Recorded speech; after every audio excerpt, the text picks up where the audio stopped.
I have 12 minutes starting now. So keep me on time, all of you. This is a question I ask my students, I ask myself sometimes. Why do we perform? We perform to enjoy and express. Perform to share and educate. Right? We all feel good about it in the end. We perform to improve. What is this improve business? What does improve mean? Let me park that idea and I'll take you through another journey. Many of you must have probably seen this or visualized this. Many of us have seen this in our life. We get a date for a performance. The date is fixed, right? And then what happens after? Date is sometime in the distant future. We don't know what it looks like. We all are excited. Obviously, the excitement leads into I guess I have to start preparing, right? We start preparing. And then what that leads to is all the possibilities. You want to do like 15,000 things in 10 minutes, right? So that's one of the things that we all go through it. It's not just you or me. You know, all my colleagues right out here in the front row will agree with that. We try a lot of things, we think of a lot of things. And then the moment of truth probably comes at a very, very long time later. Time just keeps passing by, right? And then we realize that time has elapsed. Right? At some point we start cramming all the stuff that we have to learn, all the stuff that you have to organize yourself with. Like Bharat Darshan, thank you. And then there is days of denial, just basically where you're saying, I don't think there is a performance. No, there is no such performance. There is no such thing happening. You tell yourself that. It happens to a lot of my students anyway. And then this happens, right? The nervous breakdown happens. And then you make all your efforts to calm down. Hariyanti becomes the hero all of a sudden because I'm just sweet talking so many people into things that they have never done before, which is basically just calm down.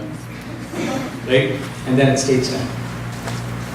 How many of you feel familiar with this?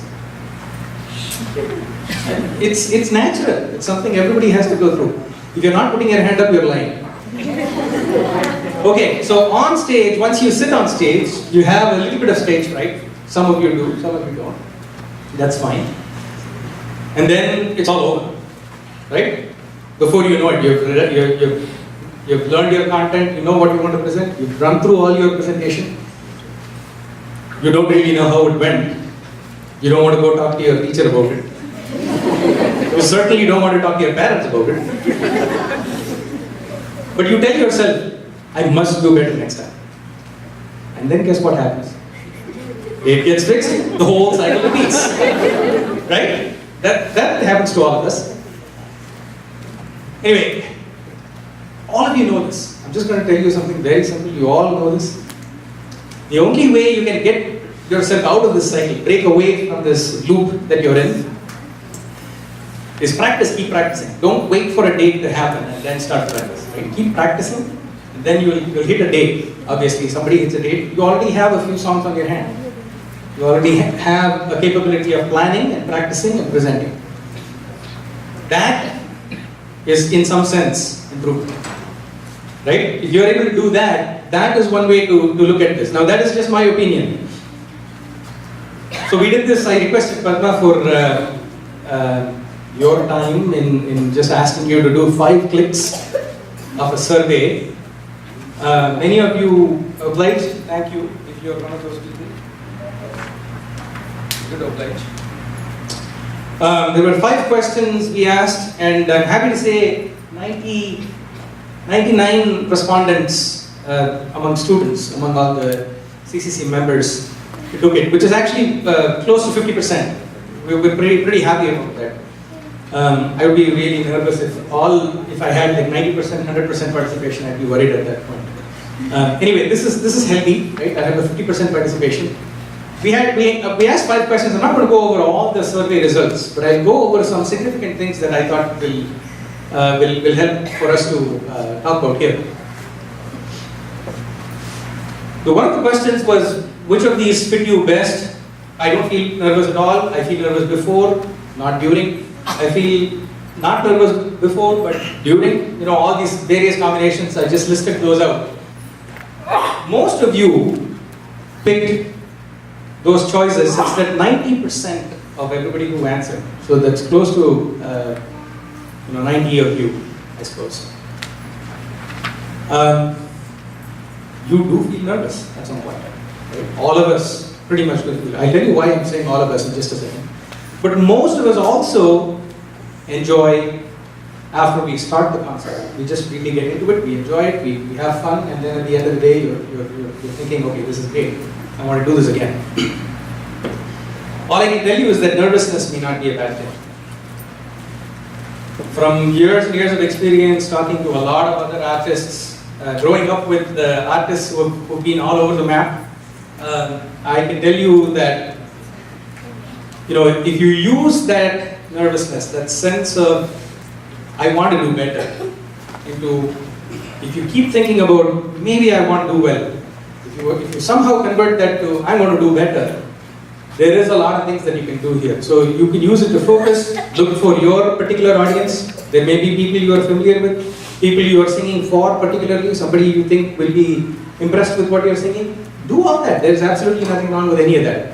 Share the effort with your team is what I would also advise. Right? If you make it such that all 3 of you, 4 of you, how many ever of you are on stage, bond yourself as a team. That way if you succeed, it's the team's success. Right? And if you fail, it's okay. Still the team can help you get past that failure, even if you consider that a failure for yourself.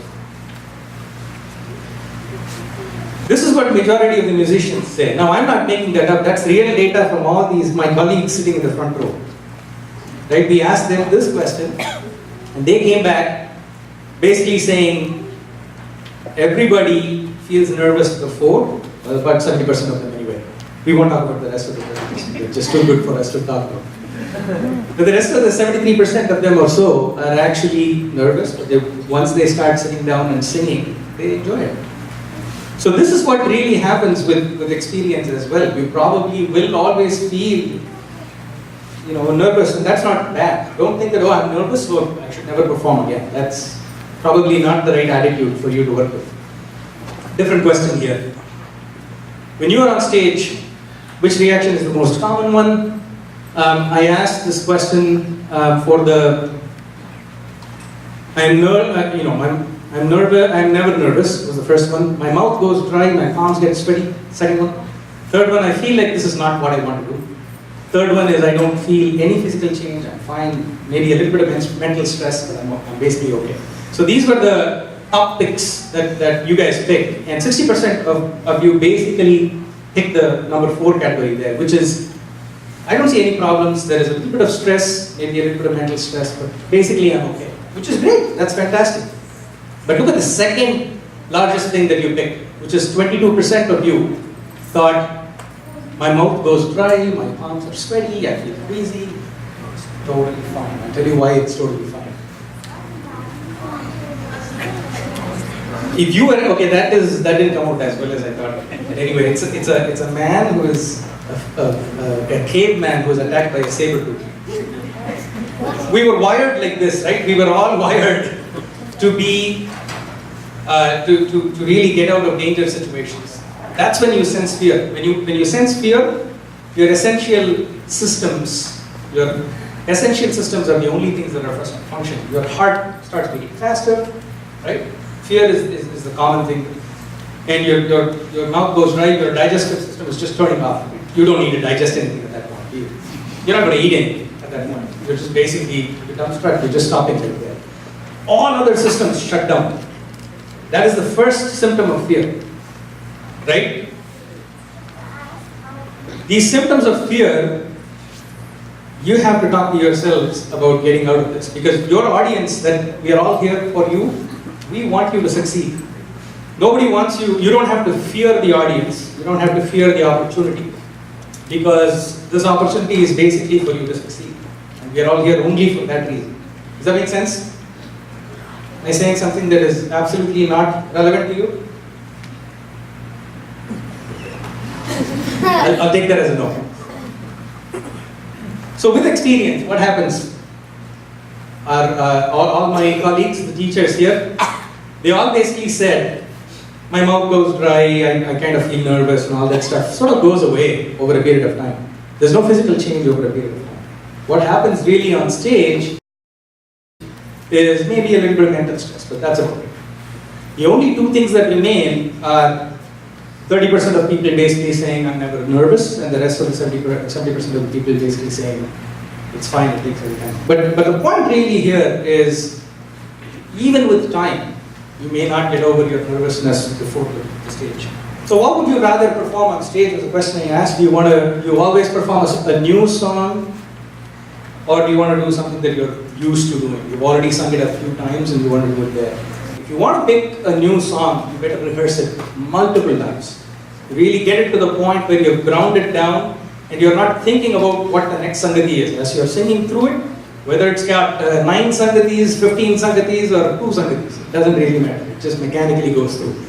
That is the part where you don't have to think too much. Your rehearsing and memorizing are not the same thing, right? So rehearsing manodharmam, for instance, kids that are doing manodharmam, rehearsing many times doesn't mean you're memorizing it, okay? And here's another thing. You can still allow for a lot of surprises. That's always a good thing. There is also, don't worry about, somebody has already done it, I shouldn't do it. If it's nice, like somebody, something that somebody did, some great person, some great Carnatic musician did, don't hesitate to repeat, copy. It's absolutely fine. We all do it, it's accepted. It's actually seen as something where you're honoring that person by repeating it so many times, by actually imbibing a part of what they have done. So there's absolutely nothing wrong with it.